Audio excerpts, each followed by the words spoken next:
আমরা কেউ কোথাও যাচ্ছি না, আমাদের কাজ শেষ না করে কোথাও যাচ্ছি না। প্রধান উপদেষ্টা কি থাকছেন স্যার? অবশ্যই, উনি তো চলে যাবেন বলেননি। বলছিলেন যে পদত্যাগ করতে চান। তিনি বলছেন যে আমাদের যেই কাজ করছি, আমাদের সামনে যে দায়িত্ব দেওয়া হয়েছে সেই দায়িত্ব পালনে অনেক প্রতিবন্ধকতার সৃষ্টি হয়েছে, কিন্তু আমরা সকল প্রতিবন্ধকতা কাটিয়েই আমাদের অর্পিত দায়িত্ব, এটা তো একটা বড় দায়িত্ব, এর উপর নির্ভর করবে দেশের ভবিষ্যৎ, বহু বছরের ভবিষ্যৎ। এই দায়িত্ব ছেড়ে তো আমরা যেতে পারবো না, এবং এই দায়িত্ব পালনে যেসব প্রতিবন্ধকতাগুলো আসছে সেই প্রতিবন্ধকতাগুলো আমরা আলোচনা করেছি,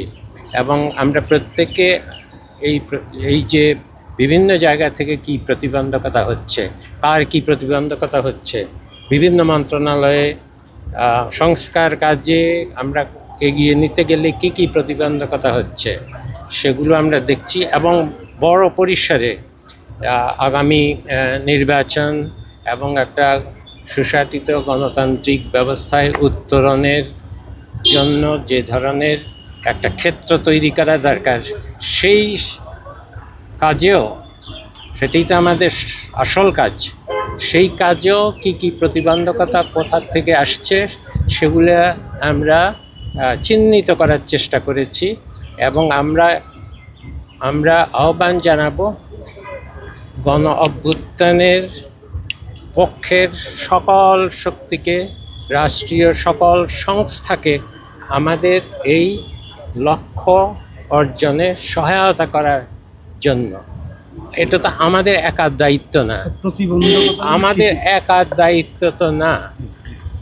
আমাদেরকে এখানে যে দায়িত্ব দেওয়া হয়েছে, এবং আমরা তো সব প্রণোদিতভাবে এখানে আসিনি, আমাদেরকে একটা দায়িত্ব দেওয়া হয়েছে, এই দায়িত্ব ছেড়ে আমরা যাব না,